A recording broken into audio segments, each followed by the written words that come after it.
नमस्ते प्यारे बच्चों।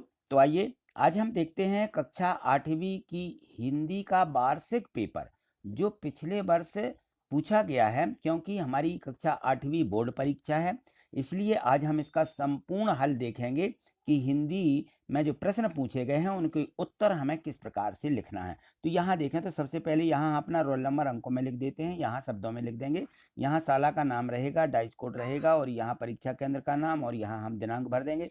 जो भी हमसे नहीं बनता है, हमारे जो पर्यवेक्षक रहते हैं वो इसमें आप इनसे पूछ लेना, तो वो आपका सहयोग कर देंगे, तो आपकी यहाँ जानकारी सही सही भर जाएगी। अब देखिए यहाँ पर हम देखेंगे, यहाँ देखिए यहाँ से दिया गया है कि वर्कशीट पर कार्य प्रारंभ करें। यानी यहाँ से हमें जो बहुविकल्पीय प्रश्न दिए गए हैं, इन प्रश्नों के लिए यहाँ देखिए एक सूचना दी गई है। सूचना के आधार पर इन प्रश्नों के हमें क्या करना है, विकल्प चुन करके सही उत्तर लिखना है। तो यहाँ देखो जो ये यहाँ पे सूचना छपी हुई है, तो यहाँ लिखा कि मतदाता जागरूकता अभियान 2018 मतदाताओं के लिए जागरूक किया जा रहा है। और यहाँ पे देखो लिखा है कि वोट हमाओ है अनमोल, कबऊ न ले हैं इको मोल, है ना। तो ये जो है यहाँ पे एक सूचना दी गई है, किसके द्वारा, जिला निर्वाचन अधिकारी अशोकनगर मध्य प्रदेश द्वारा के जनहित में जारी हुई है। तो इसमें ये मतदान जब होता है तो मतदान के उस समय ये सूचना निकलती हैं। ये 28 नवंबर 2018 का है। और यहाँ देखो दिया गया है कि नारी जब पहुँचेगी बूथ लोकतंत्र को करें मजबूत। और यहाँ पे है खेत खलिहान और गांव से निकलो, वोट डालने बिना दबाव से निकलो और विनती करते बारंबार और उपयोग करो मताधिकार। तो इस प्रकार से इसमें लिखा हुआ है। जो अब इनके आधार पे हमें इन प्रश्नों के उत्तर लिखना है। तो यहाँ देखिए जो हमें इनके प्रश्न दिए गए हैं, तो यहाँ देखो हमें किस प्रकार से उत्तर लिखना है। तो यहाँ देखिए ये दिया गया है प्रश्न, यहाँ से 1 2 3 4 ये प्रश्न दिए गए हैं। तो इनके उत्तर देखेंगे हम किस प्रकार से। यह अभियान किसके लिए है, तो यह अभियान जो है यहाँ पे ABCD इस प्रकार से 4 ऑप्शन दिए गए थे। इसमें लिखा कि मतदान की तारीख बता रहे हैं कि लोगों को मतदान रोकने के लिए, मतदान के प्रति सजग बनाने के लिए, प्रत्याशियों के चुनाव प्रचार के लिए। तो ये जो अभियान चलाया जा रहा है किसके लिए है, मतदान के प्रति जागरूक और सजग बनाने के लिए। तो यहाँ हम इसका उत्तर ये सीधा B नंबर का यहाँ उठा के लिख देंगे, ठीक है ना। प्रश्न 2 में है खेत खलिहान और गांव से निकलकर मतदान करने के लिए किसे प्रेरित किया जा रहा है। तो किसको प्रेरित किया जा रहा है, तो यहाँ देखें कि ग्रामीण लोगों को, किसानों को, मतदाताओं को या दुकानदारों को। तो हम लिखेंगे मतदाताओं को, किसको, जो मतदान के अधिकारी हैं यानी मतदान करते हैं उनके लिए वो मतदाता कहलाते हैं, जो 18 वर्ष से ऊपर की आयु के हो जाते हैं, ठीक है ना। प्रश्न 3 देखिए लिखा है कि जागरूकता अभियान के लिए स्थानीय भाषा का उपयोग क्यों किया गया है। तो अब देखिए यहाँ लिखा है कि लोगों के मनोरंजन के लिए, संदेश को अधिक से अधिक लोगों तक पहुंचाने के लिए, या शासकीय निर्देशों का पालन करने के लिए, या लोगों को भ्रमित करने के लिए। तो हम लिखेंगे इसमें कि संदेश को अधिक से अधिक लोगों तक पहुंचाने के लिए जो है यह अभियान चलाया जा रहा है, ठीक है ना।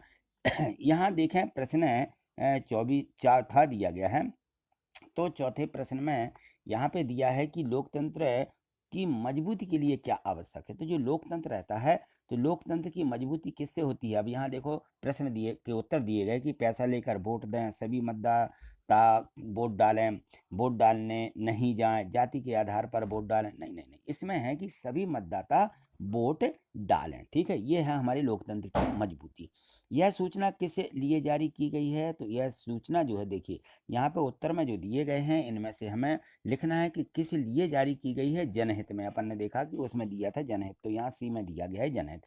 अब इसी प्रकार से यहाँ पे भी निर्देश दिया गया है आगे, जो हमें आगे प्रश्नों को हल करना है। तो इस निर्देश को भी हम पढ़ेंगे। इसमें दिया गया है, यहाँ देखें कि निम्नलिखित गद्यांश को पढ़ करके, जो हमें यहाँ पे यह गद्यांश दिया गया है इसको हमें पढ़ना है, और पढ़ के ये नीचे और भी जो ऑब्जेक्टिव प्रश्न है उनके उत्तर लिखना। कि मैं निवेदन करना चाहता हूँ कि मनुष्य को मनुष्य ही रहने दें, गुलाब गुलाब है और जूही जूही, कोई किसी से छोटा बड़ा नहीं है, जानते हो गुलाब कभी चमेली नहीं होगा और न चमेली कभी जूही होगी। छोटे बड़े और ऊंच नीच का मूल्यांकन एकदम झूठा और गलत है। तो इस मूल्यांकन को समाप्त करना चाहिए। सबका अपना अपना स्थान है, सबकी आवश्यकता और अनिवार्यता है। कार्य, पद और प्रतिष्ठा जोड़ने से सारी दुनिया महत्वाकांक्षा को पागलपन में पड़ गई है। यह मूर्खतापूर्ण है कि गुलाब को जूही होने का उपदेश दिया जाए या घास के फूल को कमल होने के लिए उकसाया जाए। महत्वपूर्ण बात यह है कि सबको पूरा विकसित होने का अवसर दिया जाए। और उनके सुझाव जो रहते हैं उनको फैलने दिया जाए। इसके अतिरिक्त जीवन का कोई और आनंद नहीं है, शिक्षा के कार्य की यह सम्यक दिशा है। तो ये जो है पूरा गद्यांश दिया गया था। अब हमें यहाँ प्रश्न दिए गए हैं, तो इन प्रश्नों के हमें यहाँ पे उत्तर लिखना है। तो देखिए इस प्रकार से हम लिखेंगे, मनुष्य को मनुष्य रहने दें, गुलाब गुलाब है, जूही जूही। इस पंक्ति का क्या आशय है? इस पंक्ति का आशय है कि सबका अपना अपना स्थान है ना। तो कोई छोटा बड़ा है, यहाँ सभी व्यक्ति कार्य पद प्रतिष्ठा समान है, सबका अपना अपना स्थान है, किसी का कुछ भी महत्व नहीं है। तो इसका जो उत्तर होगा ये सी वाला ऑप्शन इसका सही है। यहाँ लिख देना है कि सबका अपना अपना स्थान है। ठीक, चलिए यहाँ देखें आगे। यहाँ देखिए अब जो हमने ये गद्यांश पढ़ा है उसमें है जीवन का आनंद क्या है। तो जीवन का आनंद के लिए यहाँ पे 4 ऑप्शन दिए गए हैं, इनमें से कौन सा सही है यह भरना। यहाँ दिया कि सभी को समान सुविधाएं मिलें, सभी का समान मनोरंजन हो, सभी को विकास है के समान अवसर हों, सभी को समान पद मिलें। तो सबसे मेन बात है कि सभी को विकास के समान अवसर हों, ये हमें सी का यहाँ पे उत्तर लिख देना है। मूल्यांकन का आधार क्या होना चाहिए? तो देखिए जब मूल्यांकन होता है तो मूल्यांकन यहाँ पे लिखा है, मूल्यांकन का मतलब कार्य पद प्रतिष्ठा मनुष्यता। तो मूल्यांकन का अर्थ होता है मनुष्यता। क्या है? मनुष्यता। मूल्यांकन शब्द का शुद्ध संधि विच्छेद क्या है ये हमें यहाँ पे लिखना है। तो मूल्यांकन, तो मूल्य धन अंकन ये होता है ना। तो ये देखें किस में लिखा है, ये बी में लिखा हुआ है। ठीक है, तो ये इसका उत्तर सही हो जाएगा। अब देखें यहाँ पे दिया गया है प्रश्न 10वां, इसमें है कि शिक्षा के कार्य की सम्यक दिशा क्या है।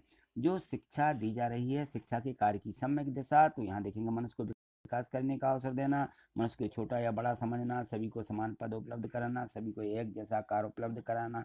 तो नहीं, यहाँ है नंबर 1 हो जाएगा इसका कि विकास को, मनुष्य के विकास को समान अवसर देना। ठीक है ना, यहाँ ए के रूप में हम यहाँ पे लिख देंगे। और यहाँ से देखें तो प्रश्न है 11, देखिए यहाँ से प्रश्न हमारे 3-3 अंक के शुरू हो जाते हैं। तो 3 अंकों के प्रश्न को हमें किस प्रकार से यहाँ पर लिखना है, क्योंकि यहाँ पे ये लोग लिखने के लिए पर्याप्त जगह देते हैं, जितने में प्रश्न लिखा जाना है, जितने अंक का है, तो इस प्रकार से यहाँ पे जगह छोड़ते हैं। तो यहाँ देखो दिया गया है कि 11 से 20 तक के लघु उत्तरीय प्रश्न हैं, और यहाँ पे लिखा है कि निम्नलिखित पंक्ति का भाव स्पष्ट कीजिए। यहाँ पे ये लिखा है कि काट अंध उर के बंधन स्तर बहा, जननी जननी ज्योतिर्मय निर्झर कलश भेद तम हर प्रकाश भर जगमग जग कर दे। ठीक है ना, तो इसको कवि जो है किस प्रकार से इन कहना चाहता है वो भाव हमें यहाँ लिखना है। ठीक है ना, तो कवि कहता है कि हे माँ वीणा दायिनी, आप मेरे हृदय के बंधनों को काट दो, मेरे हृदय में ज्ञान का झरना बहा दो, मेरे हृदय के कल्पित भेदभाव और अज्ञान रूपी अंधकार को दूर कर दो, मेरे हृदय में प्रकाश भरकर उसे जगमगा दो। ठीक, तो उसी लाइनों का अर्थ हमें यहाँ पे लिख देना है। अब देखिए प्रश्न जो 12 में दिया गया है, इसमें है कि जिस समाज में कला का स्थान नहीं है वह समाज कैसा हो जाता है। तो जिस समाज में कला का स्थान नहीं होता है वह समाज भी प्राणहीन हो जाता है, उसका कोई मतलब नहीं रहता है, क्योंकि संगीत ही समाज में रस उत्पन्न करता है। यदि समाज में संगीत है तो क्या है, उसमें समाज में भी उसकी इज्जत होती है, बहुत लोग इसकी इज्जत भी करते हैं। ठीक है, प्रश्न 13 दिया गया है। यहाँ देखिए लिखा है कि तुलसीदास जी ने अपने पद जाऊं कहाँ तजी चरण तिहारे में किसके द्वारा उद्धार का उल्लेख किया गया है। तो तुलसीदास जी ने अपने पद में जाऊं कहाँ तजी चरण तिहारे में बिटप यमलार्जुन वृक्ष यानी वाल्मीकि जटायु मारी चहल्या के उद्धार का इसमें वर्णन या उल्लेख किया गया है। ठीक है, तो ये हमें यहाँ पे उसका वर्णन लिख देना है। प्रश्न 14 देखिए, इसमें दिया है कि आर्यभट्ट ने पृथ्वी के बारे में किन मान्यताओं को खंडन करने का साहस किया है। तो यहाँ देखेंगे तो हम इसमें लिख देना है कि उस जमाने के लोग यह समझते थे कि हमारी पृथ्वी आकाश में स्थिर है। आर्यभट्ट ने सबसे पहले इस मान्यता का खंडन करते हुए बताया कि पृथ्वी स्थिर नहीं है, वह अपनी धुरी पर चक्कर लगाती है। किसने बताया? आर्यभट्ट ने। ठीक है ना, तो आर्यभट्ट ने बताया था कि हमारी पृथ्वी गोल है और यह जो है अपनी धुरी पर चक्कर लगाती है। ठीक, चलिए यहाँ देखें प्रश्न 15 में दिया गया है, इसमें है कि रस की परिभाषा देते हुए किन्हीं 4 रसों के नाम और उनके स्थायी भाव को भी लिखिए। तो यहाँ हमें उनके स्थायी भाव लिखना है और रस की परिभाषा इस प्रकार से लिखेंगे कि किसी कविता को पढ़ते या सुनते समय प्राप्त आनंद की अनुभूति को रस कहते हैं। ठीक है ना, जब हम कविता पढ़ते हैं या सुनते हैं और उससे हमें जो आनंद प्राप्त होता है, उसकी जो अनुभूति मिलती है आनंद की, उसको हम क्या बोलते हैं? रस बोलते हैं। तो जैसे श्रृंगार रस है तो श्रृंगार रस और उनके स्थायी भाव क्या हो जाते हैं? श्रृंगार रस इसका रति है, हास का हास है, करुण का शोक है, वीर का उत्साह है, ये उसके स्थायी भाव हैं। ठीक है, अब यहाँ देखो प्रश्न 16वां दिया गया है। 16वें प्रश्न में है कि चैती चांद पर्व क्यों मनाए जाती हैं, क्यों मनाया जाता है चैती चांद, कब मनाया जाता है। और ठीक है ना, तो गुड़ी पड़वा को चैती चांद पर्व के रूप में भगवान झूलेलाल की जयंती मनाई जाती है। और जो भगवान झूलेलाल हैं वो सांप्रदायिक सद्भाव और एकता के प्रतीक हैं, उन्हीं के इसमें जो है ये मनाई जाती है, जो हमारी गुड़ी पड़वा है या चैती चांद है। ठीक है, यहाँ देखिए प्रश्न 17वां दिया गया है कि सेना शब्द में कौन सा प्रत्यय शब्दांश लगा करके सैनिक शब्द बनाया जा सकता है। तो सेना शब्द से क्या बनाया गया है, सैनिक शब्द। तो वह प्रत्यय शब्दांश लिख करके उससे बनने वाले अन्य 4 शब्द और लिखिए। तो सेना शब्द से एक प्रत्यय लगा करके सैनिक बनाया जा सकता है। तो सेना से क्या बनाया, सैनिक, एक लगा दिया, एक प्रत्यय। तो हम एक प्रत्यय लगा करके इस प्रकार के 4 और अन्य शब्द यहाँ पे लिखना है। तो देखिए इस प्रकार से लिखेंगे, धर्म धन एक धार्मिक, नीति धन एक लगाना है, नीति धन एक नैतिक, भूगोल धन एक भौगोलिक, समाज धन एक सामाजिक। ठीक है, इस प्रकार से हमें एक प्रत्यय लगा करके ये शब्द लिखना है। ठीक, प्रश्न यहाँ पे दिया गया है 18वां प्रश्न देखें तो इसमें है कि आपको कोई पक्षी सबसे, जो भी कोई भी पक्षी हो, सबसे अच्छा क्यों लगता है किसी के बारे में, उसी पक्षी के बारे में 3-4 वाक्य लिखिए। तो हम यहाँ लिख देंगे कि हमें सबसे अच्छा पक्षी कौन सा लगता है, मोर अधिक प्रिय लगता है। क्यों, क्योंकि मोर जो है भारत का राष्ट्रीय पक्षी है, नंबर 1। और मोर पंख फैलाकर सुंदर नृत्य करती है। ठीक है ना, ये 2।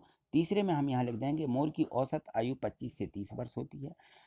यहाँ पे लिख दीजिए, यहाँ नंबर क्रम बदल लेना, भारतीय मोर का जो भोजन है, यहाँ पर भोजन लिखें, भोजन, मोर का भोजन 3 से 6 किलोग्राम तक हो सकता, वजन, वजन लिखना था, यहाँ भोजन गलत लिख दिया है।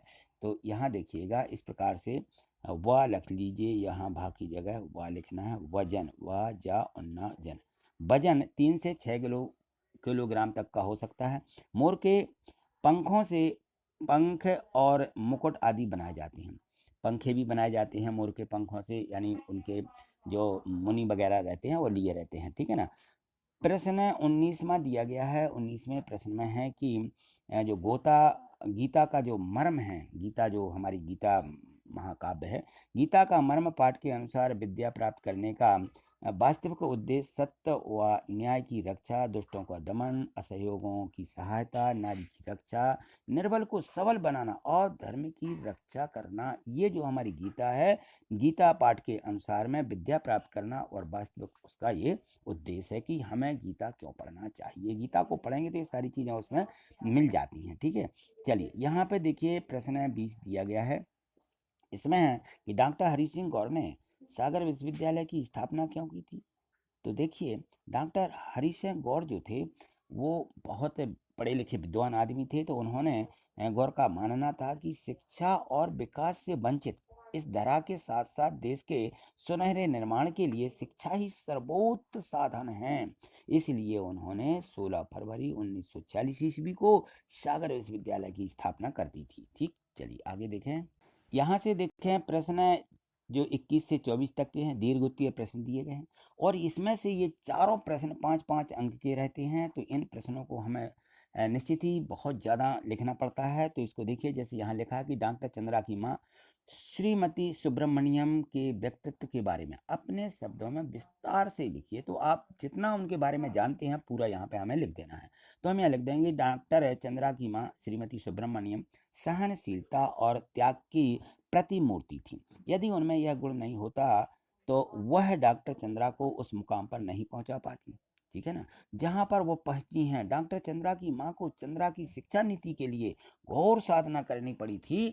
और जब चंद्रा 5 वर्ष की थी तो वह उसकी माँ उसकी स्कूल की जो है टीचर बनी या शिक्षक बनी। फिर आगे की पढ़ाई के लिए उन्होंने क्या किया, प्रसिद्ध माउंट कार्मेल के कॉन्वेंट द्वार पर लगातार धरने के बाद चंद्रा को वहां दाखिल दिलाया गया और पूरी जो कक्षाएं थीं उनमें वह अपनी अपंग पुत्री की कुर्सी को जो है उसके पीछे ढाल बनकर खड़ी रही और अपनी बेटी के सारे सपनों को भी उन्होंने क्या किया, पूरा किया। ठीक है, तो ये है उनके बारे की पूरी कहानी।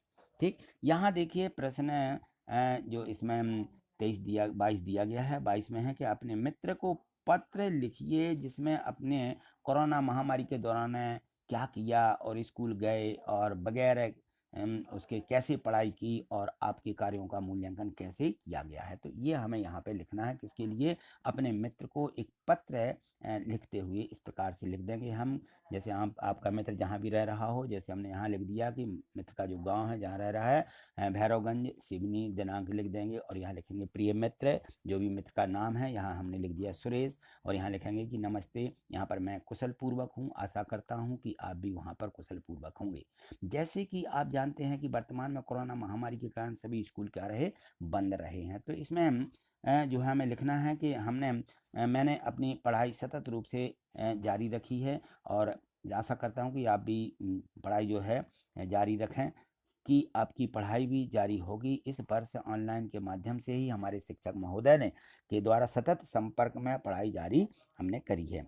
शेष शुभ आंटी जी एवं अंकल जी जो भी हों उनको प्रणाम, और उसके भाई बहन होंगे तो श्वेता, जैसे हमने लिख दिया, श्वेता को इसने आपका मित्र भोला। इस प्रकार से हमें पत्र लिखना है। ठीक है, चलिए यहाँ देखिए प्रश्न 23 दिया गया है। इसमें सभी प्रश्न 1 से जो 24 तक के दिए गए थे, सभी प्रश्नों को आपको अच्छे से समझ लेना है, क्योंकि हमें ये कुछ प्रश्न ऐसे हैं जो रिपीट होने वाले हैं। तो किस प्रकार से इन प्रश्नों के हमें उत्तर लिखना है अपनी बोर्ड परीक्षा में, ठीक है ना। तो उनको आप जो है बिल्कुल अच्छे से समझिए और वीडियो को लाइक अवश्य करिए, ठीक है ना। तो वीडियो को पहले लाइक कर लीजिए, क्योंकि बाद में जब लास्ट होता है तो हम वहाँ पर भूल जाते हैं। अब देखेंगे हम यहाँ पे पर्यावरण दिया गया है प्रश्न 23 में कि पर्यावरण की रक्षा क्यों आवश्यक है। पर्यावरण की रक्षा के लिए 3 उपाय लिखिए। तो हमें इस प्रकार से लिख देना कि पर्यावरण के बिना पृथ्वी पर मानव का जीवन संभव नहीं है, इसलिए पर्यावरण की रक्षा करना अति आवश्यक है। घर की खाली जमीन, बालकनी, छत पर पौधे लगाएं। ऑर्गेनिक खाद, गोबर खाद या जैविक खाद का भी उपयोग करें। कपड़े के बने थैले झोले लेकर के निकले। पॉलीथीन प्लास्टिक का उपयोग ना करें या प्लास्टिक पॉलीथीन ना लें। ठीक है, तो इस प्रकार से हमें उसके बारे में जो है 2-3 उसके उपाय लिख देना है। ठीक है, चलिए यहाँ देखिए प्रश्न 24। यहाँ देखें प्रश्न 24 दिया है कि कुंडलियाँ छंद क्या हैं। कुंडलियाँ छंद क्या हैं। कुंडलियाँ छंद की विशेषताओं को स्पष्ट करते हुए एक उदाहरण भी दें। तो कुंडलियाँ जो हैं दोहा और रोला के सहयोग से यह बना छंद होता है। इस छंद के 6 चरण होते हैं तथा प्रत्येक चरण में 24 मात्राएं होती हैं। इसे यूं भी कह सकते हैं कि कुंडलियाँ के पहले 2 चरण दोहा तथा शेष 4 चरण मात्राएं होती हैं। ठीक है, उदाहरण के रूप में हम इस प्रकार से देंगे कि जैसे इन्होंने एक कवि ने लिखा कि घर का जोगी जोगना, आन गांव का सिद्ध, हंस घरेलू गिद्ध, उसे पूछे ना कोई। ठीक है ना, तो इस प्रकार से हमें उदाहरण देकर के लिख देना है। ठीक, आज इतना ही। आपको वीडियो कैसी लगी लाइक अवश्य करिएगा। ठीक है, थैंक यू, धन्यवाद।